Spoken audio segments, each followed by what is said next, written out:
시청자 여러분 안녕하십니까. 지금부터 정확한 안보정론을 시작하겠습니다. 자, 이번 시간에는요, 이 군 급식비와 관련해서 중앙일보가 굉장히 장문의 기사를 쓰고 있습니다. 자, 왜냐, 윤 대통령이 이제 급식비를 좀 늘려라 이런 지시를 했는데, 그리고 국방부에서 좀 늘렸는데 이 기재부에서 깎였다는 거죠. 그러니까 이제 이거를 누가 문제제기를 많이 하느냐? 야당이 문제제기를 집중적으로 하고 있어요. 그 이유는 뭐겠습니까? 군 장병들 2030 요거 지지층에서 놓지 않겠다는 얘기고, 군을 갖다가 이 포퓰리즘의 대상으로 삼고 있다라고 하는 민주당의 작전이 다시 한번 지금 노출되는 겁니다. 그래서 안보 문제를 말이죠. 일종의 이제 이런 거는 이제 안보 문제라고 볼 수 있잖아요. 요거를 갖다가 이런 포퓰리즘적인 포퓰리스트의 입장에서 보는 민주당의 시각 매우 문제가 많다. 이거는요. 왜냐, 지금 이제 북한이 최근에 이제 통일 문제라든가 그다음에 적대적 두 개의 국가론이라든가 그다음에 최근에 오물쓰레기라든가 이런 거 보내는 거에 대해서, 또 아니면 제일 큰 게 이제 인권 문제잖아요. 이런 거에 대해서 그동안에 이제 민주당이 보여온 행태하고 현재 민주당이 보이는 행태를 보면 굉장히 이율배반적인 것이 아니냐. 예를 들어서 군대를 갖다 중시하고 생각한다. 만약 왜 급식이 중요해요? 군 장병의 사기 문제와 관련돼 있잖아요. 왜 사기 문제가 중요하냐? 대북 방어 전략의 제1선을 누가 지킵니까? 군 아닙니까? 그런 차원에서 접근해야 되는데 굉장히 내로남불형, 그야말로 상호 모순된 행태를 계속하고 있는 점에서 요 문제를 지적하지 않을 수 없고요. 그 다음에 두 번째는 좀 김여정이가 또다시 요즘요, 김여정, 김정은, 김여정, 최선희 계속해서 매일같이 대남 강경 성명문을 내놓고 있는데요. 제가 보기에는요, 자, 빈 수레가 요란하자고 하잖아요. 지금 북한이 그만큼 체제가 다 망가지고 있는 신호가 아니냐. 그래서 우리가 지금같이 윤석열 대통령의 이러한 대북 압박 정책, 저는 일종의 이제 압박 정책이라고 보는데요. 이런 대북 압박, 그야말로 이 군사적인 완전한 우위, 군사력의 우위만이 아니죠. 그야말로 대한민국이 힘이라고 하는 것은 내셔널 파워는 여러분들 아시다시피 이게 하드 파워하고 소프트 파워잖아요. 우리의 소프트 파워가 북한에 지금 먹혀 들어가고 있는 거예요. K-팝, K-드라마, K-푸드. 이런 게 전부 다 소프트 파워잖아요. 그래서 이런 소프트 파워를 집중적으로 키우는 것이 결국은 이제 북한의 체제 붕괴도 상당한 영향을 주고 있다. 자, 그런 점에서 이렇게 이제 북한이 지금 반발하고 있는 가장 큰 원인은 체제가 그만큼 무너져 내리는 것을 지도층에서 실감하고 있기 때문이 아닌가. 왜냐하면 이번에요, 우리 이제 무인기가 평양 상공했다고 가지고 지금 난리가 난 거 아니겠습니까? 요거를 북한 주민들한테 까고 있어요.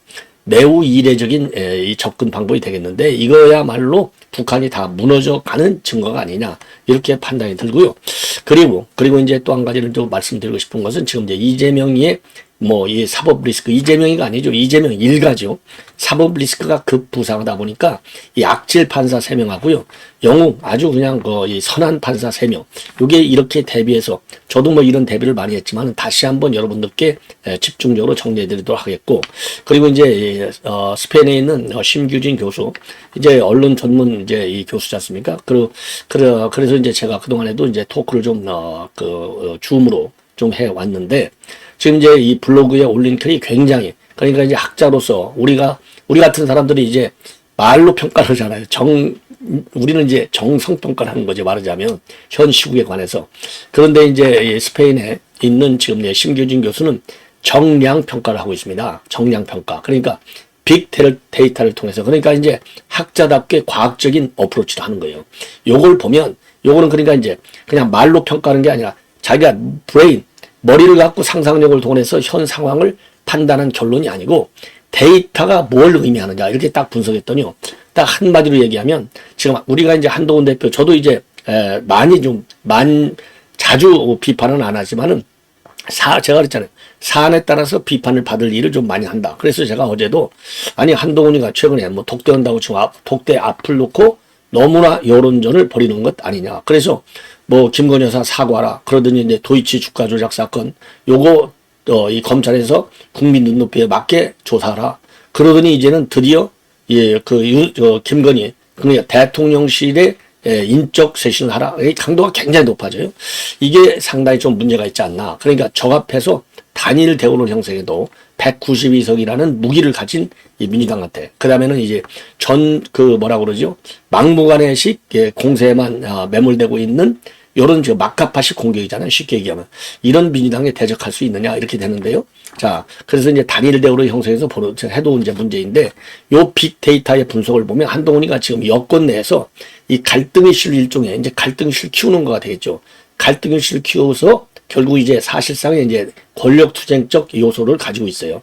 여기에서 입지를 다지는데 지금 매몰되고 있다. 그러니까 자, 우리 이제 여당의 대표는 야당과의 전선이 제1 전투가 되는 거 아니에요? 근데 현재는 한동훈이가 나중에는 어떻게 될지 모르겠지만 현재의 상황에서 빅데이터를 다 분석을 하면 내전을 지금 벌이고 있다는 겁니다. 내부의 권력 다툼. 그러니까 이제 내부의 권력 다툼 누구예요? 그것도 최고 정점에 있는 윤석열 대통령과 김건희 여사를 이 그 적대적인 투쟁, 권력 투쟁에 올인해서 거기에서 이 정치적인 입지 이거를 이제 좀 다지려고 하는 여기에 언론이 부하 내동하는 그리고 언론을 지금 한동훈이는 활용하는 그러니까 이제 언론과 그러니까 이게 유근일 주간이 유근일 지금 이제 뉴데일리의 고문이 얘기하는 거잖아요. 비좌파 사이비 언론이라고 하잖아요. 이 사이비 언론하고 영합 관계. 그래가지고 대야 전투를 하는 게 아니라 대여 전투에 몰입한다. 그래서 정치적인 입지를 바로 여기에서 동력을 찾는 거예요. 이러다 보니까 이게 지금 여권이 단일 대우가 무너지고 그러다 보니까 지금 야당은 그야말로 막무가내 식으로 이 막가파식 공세만 매몰되고 있다. 이런 결론이요. 이렇게 쫙 이론을 가지고 푸는 게 다른 이론이 아니라 빅데이터의 수치를 가지고 분석하니까 그런 결과가 나왔다는 거예요. 이거 굉장히 무서운 결론이고 심진 교수가 이제 자기 전공, 자기 실력을 드러낸 것 같아요. 굉장히 이게 중요한 블로그 글인데 이거를 그래서 제가 여러분께 좀 자세하게 요 내용을 이번 시간에는 요거를 좀 내용이 조금 있습니다. 자, 그러나 아까 말씀드린 빅데이터 분석이기 때문에 굉장히 과학적이고 합리적인 분석입니다.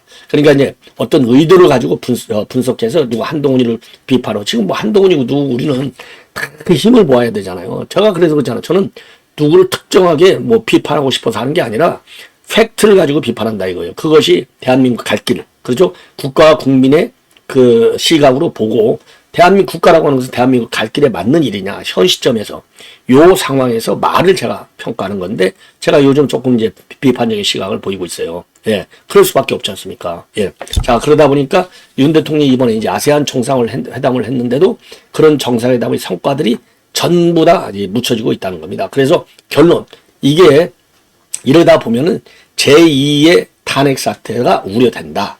이제 이런 얘기까지 할 수 있는 그런 상황이 되고 있어요. 매우 엄중한 정치 상황의 전개가 아니냐 이렇게 판단이 됩니다. 자, 그래서 이러한 내용을 가지고요 여러분께 이제 자세하게 설명을 좀 해드리도록 하겠는데, 자 그러면은요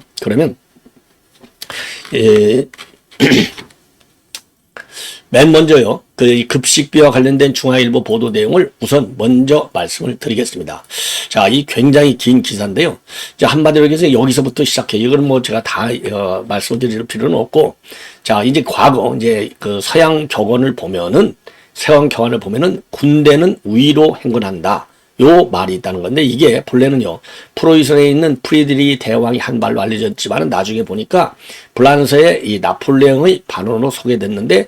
또 이것도 더 체크해보니까 나폴레옹이 그렇게 말은 하지 않았다는 겁니다. 그래서 그럼에도 불구하고 이 군대에서 이 보급 요거가 이제 굉장히 중요한 것이고 잘 먹어야 잘 싸운다고 하는 원리는 동서고금에 모두 받고 21세기도 마찬가지다. 그런데 그러다 보니까 윤 대통령이 지난 9월 달에 15보병사단을 방문하면서 잘 먹어야 훈련도 잘하고 전투력도 생긴다. 그리고 이제 또 대통령실 브리핑도 그런 업무 지시가 있었다라고 공개를 했는데도 불구하고 잘 먹어야 잘 싸운다. 요게 지금 국방비 지금 국회에서 심사를 하다 보니까 이게 지금 군 급식 예산이 팍 줄었다는 겁니다. 그런데 이거를요 주로 민주당 의원들이 지적을 많이 하고 있어요.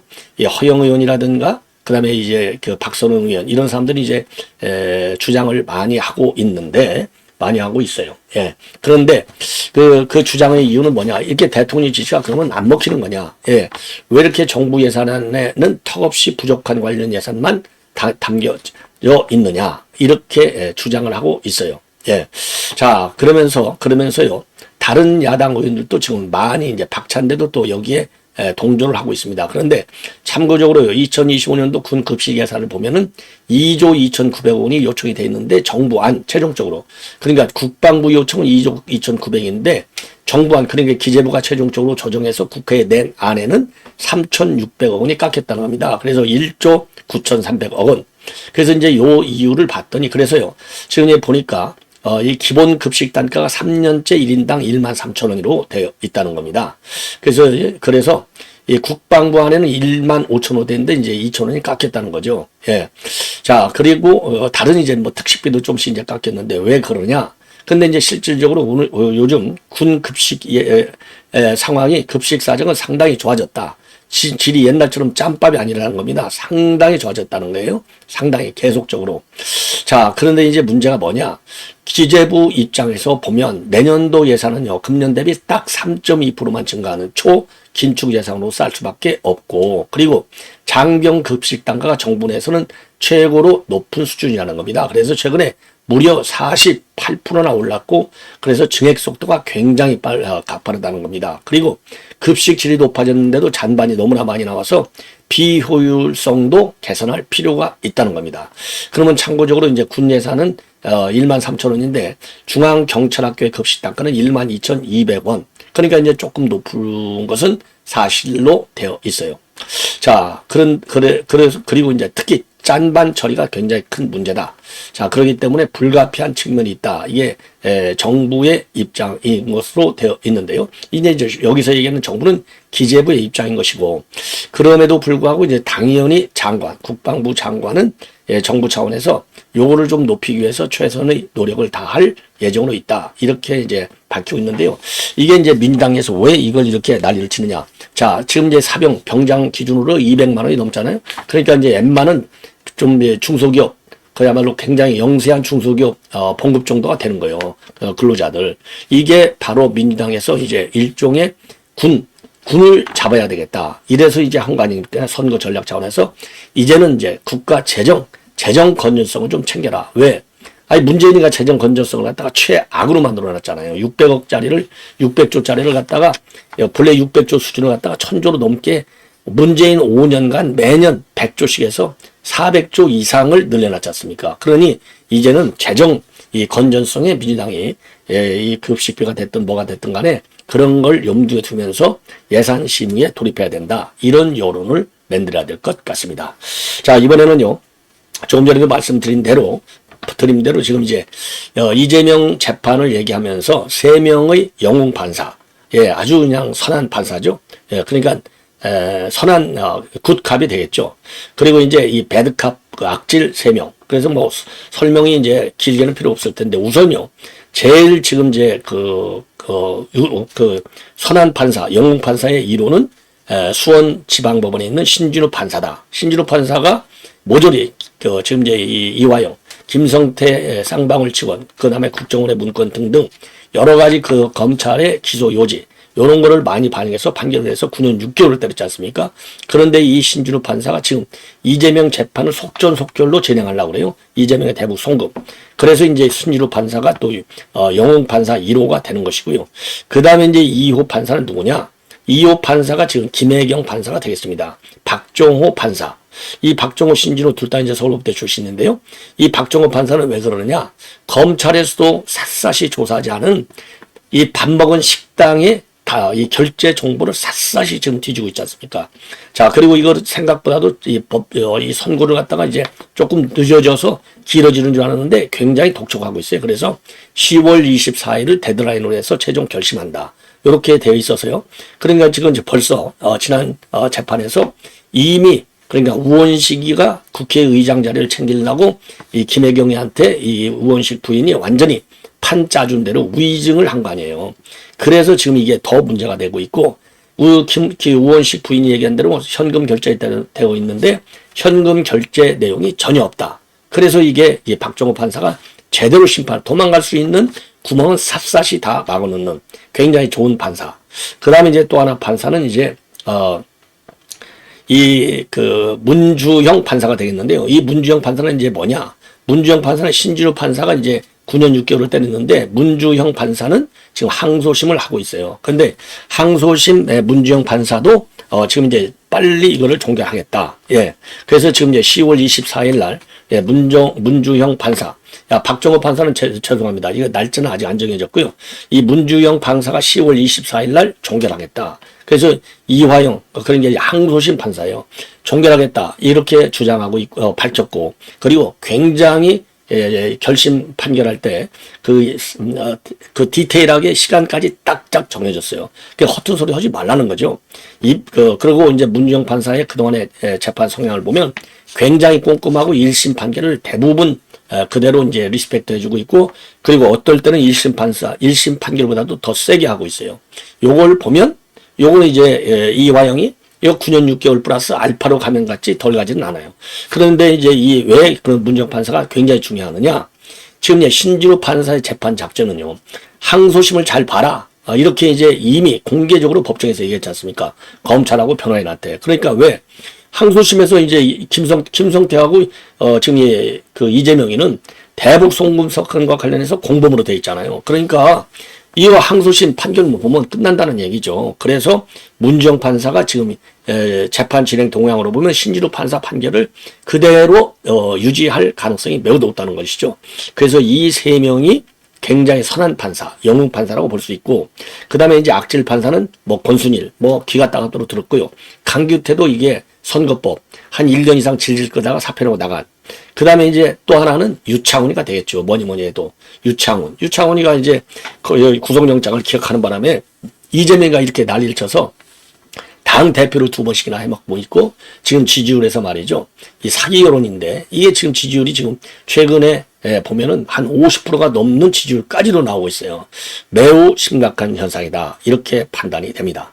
자, 그래서 요거를 이제 이 정도로 이제 말씀을 드리고, 그 다음에 이제 심규진 교수의 빅데이터 분석을 말씀을 드리겠는데요. 요거는 이제 빅데이터 분석이기 때문에 제가 데이터도 여러분께 이제 말씀드리겠습니다. 다시 한번 말씀드리지만은 지금 이 이슈들이 굉장히 많은데, 한동훈이가 집중 공격하는 이슈는 공격해서는 잘 안 될 이슈들, 그리고 공격해야 할 이슈는 또 공격을 안 하는 요 작전을 쓰고 있는 거예요. 그러니까 정반대로 가는, 우리 보수우파가 원하는 그렇게 이슈를 다루지 않는 거예요. 예를 들어서 김건희 여사, 윤 대통령 관계, 이런 것들에 집중하고 있고, 그게 이제 우리는 이거 가지고 약간의 의견 차이가 있더라도 단일 대우를 형성한다는 게 보수 우파 국민들의 생각 아니겠습니까? 그래야 이재명의 사법 리스크, 조국의 사법 리스크, 문재인의 사법 리스크, 문다의 사건, 이런 거를 제대로 다룰 수 있는 거 아니에요? 여기에 대해서는 언급을 잘 안 해.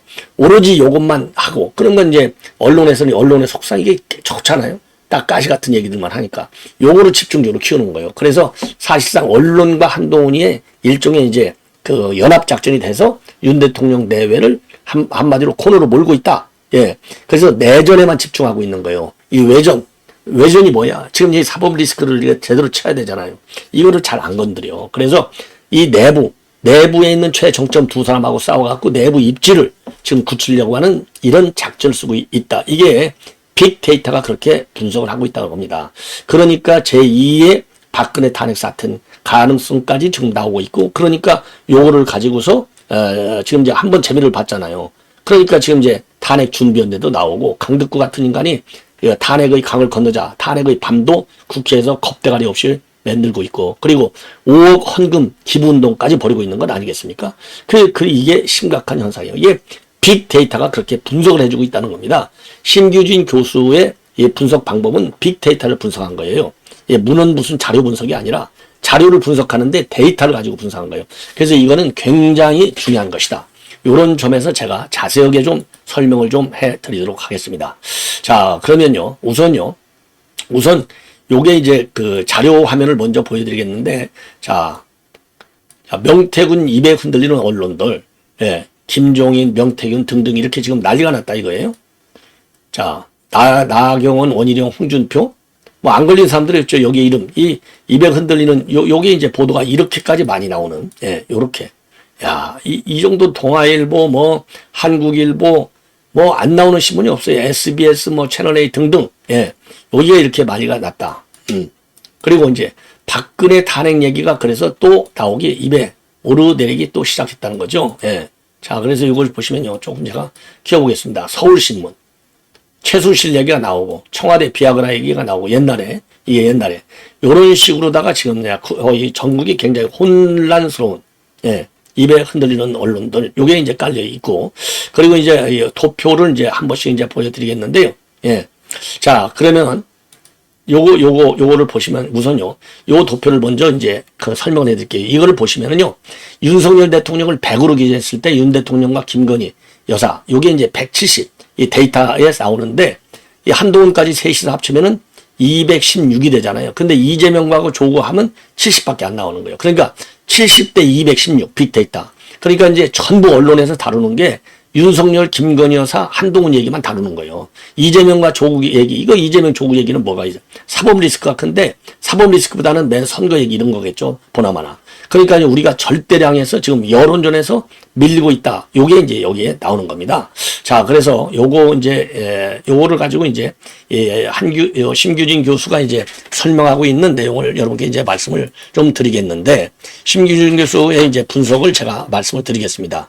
자, 요 도표와 관련해서 보면은, 예, 지금 이제 윤 대통령 내외, 그 다음에 한동훈 대표의 언급량이, 총량이 이재명 쪽을 합친 언급량보다 2.5배. 거의 3배나 이제 가까이 되잖아요. 그래서 언론의 관심이 윤 대통령 내외에 집중되고 있고, 특히 이들을 겨냥하는 여론이 굉장히 활발해요. 그리고 이제 그러다 보니까 한동훈이가 이것을 비판하는 입장을 견지하면서 자신에게 향하는 여론의 주목도를 높이고 있는 상황이 된다는 겁니다. 그래서 요걸 보면은 그러니까 현재 여론 지형이 윤 대통령 부부를 갖다가 콜로세움에 세워서 조리 돌림을 하고 있는 거나 마찬가지고, 이것을 찌르는 검투사로도 야당 대신에 지금 한동훈이가 등장하고 있고, 그리고 이재명과 조국의 사법 리스크나 정치적 이슈는 무관심 속에 방치되고 있다는 것을 지금 말한다. 이렇게 돼 있고요. 그 다음에 이제 두 번째 그 내용을 한번 도표를 이제 또 말씀드릴게요. 두 번째 도표. 요거를 이제 미리 말씀드리면요. 자, 요거를요. 지금 이렇게 돼 있잖아요. 지금 이제 그러면은, 예, 우리 여권에서 문다일을 다루는 거하고, 지금 여권에서 그 다음에 김건희 여사를 다루는 이 통계치를 한번 보자 이거죠. 이걸 보시면, 자, 제가 좀 키우겠습니다. 자, 추경호는 이제 친윤의 대표 선수잖아요. 자, 추경호가 문대아를 다루는 것을 100으로 기준해 보자 이거예요. 근데 친한 게 한지아도 친한이잖아요. 그 다음에 신지호는 뭐 당연히 친한 일본지고, 이 사람들은요, 한지아는 딱 한 번 문다일을, 그 신지호는 문다일을 5번, 요거밖에 안 해요. 그러니까 100대 6. 그러니까 압도적으로 아예 그러니까 친한 게는 언급을 안 하는 거예요. 이 문다에 대해서. 예, 그런 대신에 반면에 신지호하고 이 한지호가 김건희 여사 얘기하는 걸 봐라 이거요. 148대 21. 신지호는 추경호가 이 문다이를 100번 얘기하면 김건희를 148번이나 얘기하는 거예요. 예, 그러니까 1.4배나 더 많이 이 신지호 입에서 김건희를 비판한 거예요. 그리고 한지아도 마찬가지. 한지아 문다이는 한 번밖에 안 했는데 김건희 여사는 21번. 그러니까 이거는 20배나 많이 김건희 여사를 욕하는 거예요. 요런 지금 문제점이 있는 거가 되는 겁니다.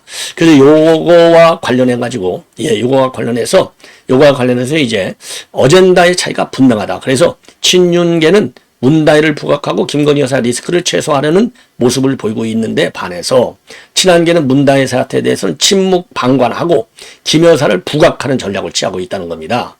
그래서 김건희 여사와의 적대적인 정치적 관계와 긴장을 주요 동력으로 삼아갖고 친한계는 여권 내에서의 입지를 다지고 있는 것으로 그렇게 결론을 낼 수밖에 없다는 겁니다. 그래서 친윤계가 문대 사태에 적극적으로 대응하는 반면에 친한계는 문다회와 관련된 이슈를 외면하고 오히려 김 여사와의 긴장 관계를 주요 어젠다로 다루고 있는 양상이 이렇게 데이터상으로 나오는 것이죠. 따라서 윤 대통령이 동남아 순방을 통해서 여러 가지 성과를 많이 내놓고 있는데도 불구하고 이 김 여사 관련 악재 묻히고 있고, 반면에 문다의 사태와 같은 여권의 호재가 싹싹 묻혀가고 있는 상황. 그래서 문다의 사태는 언론에서 크게 다루지 않고 있지만은 젊은 층에게는 어마어마한 분노를 지금 나타내고 있는데, 이런 좋은 호재를, 왜냐하면 우리 여당은 지금 2030들을 끌어와야 되잖아요. 외연을 넓혀야 되는데 이 좋은 호재를 놓치고 있는 겁니다. 그리고 이제 문재인의 과거 음주운전에 관한 살인행위, 이 발언도 이게 큰 소재로 우리가 다뤄줘야 되는데, 요거 유튜브에서 다르지 일반 메인 언론에서, 그리고 이제 한동훈 계열 인사들이 안 다루고 있다. 이게 이제 크게 문제가 된다, 묻히고 있다는 겁니다. 그래서 보수층이 가지고 있는 문재인 정권에 대한 불만과 내로남불에 대한 갈증을 완전히 지금 해소해두지 못하고 있고, 따라서 정치적인 갈증은 여전히 커지고 있고 윤석열 정부가 상권은 계속 묻히고 있는 상황이다. 자, 그 다음에요. 김대남하고 명태균과 관련된 한동훈 언급량을 보면은 자, 이렇게 되어 있습니다. 이것도 제가 한번 도표로 말씀을 드리면 자, 이재명과 김건희는 이제 100을 봤을 때 조국과 김건희는 50, 그리고 한동훈, 김건희는 이게 194 이렇게 어마어마하게 신조가 김건희의 경우 또 14. 예. 이 김건희 여사가 다 달려는 거. 그 다음에 한지아가 김건희 여사한 건 2. 그래서 이걸 보시면, 요걸 보시면은요, 김대남, 이 명태균과 관련된 연금량이 증가하고 있는데, 자, 요거는 증가할 필요가 없다는 거죠. 쉽게 얘기해서. 그래서 이제 언급량이 계속 이제 한동훈이의 언급량이 늘어나고 있는데, 한동훈과 이재명의 동시 언급량보다도 훨씬 더 높고, 요거는 정부와 여당의 불리한 이슈로 작용하게 되는 것이죠. 왜? 그래서 이 김대남과 명태균을 갖다가 중심적으로 연결하고 있는 인물이 결국은 한동훈이라는 겁니다. 그러니까 불을 꺼야 되는데 불을 붙이고 있어요. 그러니까 친윤계나 당내 중진들이 비판을 하고 있는 겁니다. 이러한 한동훈의 행태를 데이터로도 지금 나오는 거 아니에요. 그래서 명태균 이슈를 키우는 듯한 언론의 행태도 지금 보수층의 불만이 많다. 저도 그래서 가끔 조선일보, 중앙일보, 동아일보 비판하지 않습니까? 자, 그래서 이 조선일보의 박은주 국장이 본인이 진행하는 유튜브 프로그램에서 명태남이 무슨 대단한 거무이라도 된 양 대서특필하는 행태를 갖다가 제2의 박근혜 탄핵몰이가 연상된다. 이렇게 지적까지 하고 있다는 겁니다. 그래서 야권은 당연히 반색하면서 문다의 사태와 같은 불리한 이슈를 덮는 데 활용하고 있고, 이러한 언급량의 증가는 정치 세력 간의 대립이 매우 심하게 지금 대립이 심화되는 상황을 반영하고 있다. 그리고 이 한동훈과 김건희의 동시 언급량이 한동훈과 이재명의 언급보다도 활동이 높은 것은 한동훈이 여당 내부의 권력 다툼에서 중요한 역할을 하고 있음을 시사하는 거라는 겁니다. 그래서 아까 도표에서 보셨듯이 이재명이나 조국보다 친한계 인사들의 김건희 관련 언급량이 훨씬 많은데, 요거는 바로 뭐냐, 이재명 언급량보다 언급량이 2배 가까이나 된다는 거. 이거는 이제 그만큼 요걸 가지고 이제 제가 그래서 그러잖아요. 한동훈의 발언의 문제는 바로 뭐냐, 항상 국민의 눈높이와 민심을 앞세운다. 그래서 몰이를 하고 있다. 요런 몰이, 이게 이제 일종의 파퓰리즘이죠. 요게 잘못된 거라고 제가 비판해 왔는데, 제 비판도 바로 이 데이터가 가리키는 거하고 똑같지 않습니까?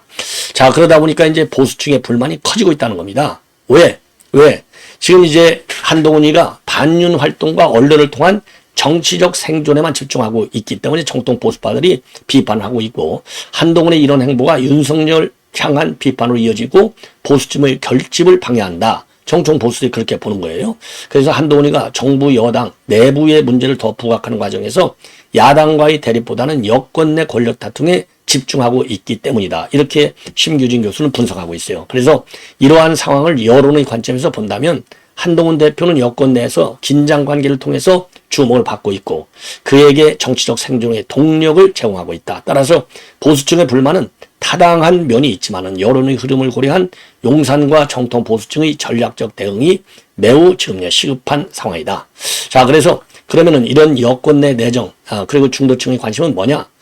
그리고 이 친윤계와 친한계 간의 갈등에서 친한계는 김건희 여사와의 적대적 관계를 통해서 여론의 주목을 끌고 있고, 이 사이에 이재명과 조국의 불리한 사법적 이슈들은 묻히고 국민적 관심을 갖지 못하고 있는 상황이다. 그래서 여권 내 내전 상황은 중도층에게 불난집 불구경처럼 소비되고 있고, 정치적인 불안전성이 계속 지속될 가능성이 큰 것을 의미한다. 이렇게 보여집니다.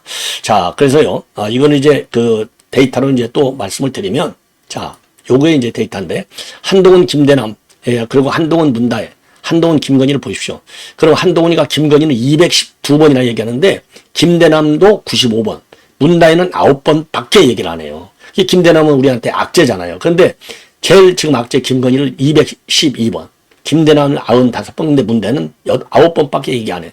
이게 데이터가 알려주는 거예요. 그러니까 우리가 한동훈 정통 우리 우파, 자유우파들이 한동훈을 비판하는 게 다 근거가 있는 거예요.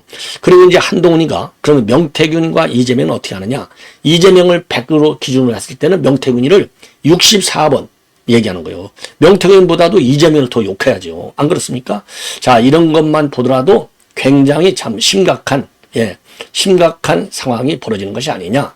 심각한 그런 우려가 제기될 수밖에 없다. 그 우려가 아까 이제 조선일보의 박은주 국장이 얘기했듯이 제2의 박근혜 대통령 탄핵 몰이가 연상된다. 이런 불길한 그런 얘기들이 나오는 거예요. 이거는 아니 대옵니다. 그래서 제 방송을 한동훈 그 인사들도 당연히 보겠죠. 그래서 요 심규진 교수, 본래 이제 심규진 교수가 누굽니까? 73년생 한동훈 책자를 내가지고 베스트셀러에 올라갔고, 일약 이제 인지도가 뭐 전 국민한테 굉장히 올라갔고, 굉장히 똘똘하고 샤프하게 분석을 잘해요. 그런데 이번 데이터 분석은 아주 신선한 뉴 어프로치인데 굉장히 설득력이 있다. 이 점을 다시 한번 지적을 여러분께 이제 평가를 해드리고 싶습니다. 자, 시청자 여러분, 이것으로 본 방송은 마치겠습니다. 참고적으로 심규진 교수의 블로그를 들어가 보시면은 자세하게 여러분들 보실 수 있는데 제가 뭐 아주 상세하게 설명을 해드렸습니다. 대단히 고맙습니다.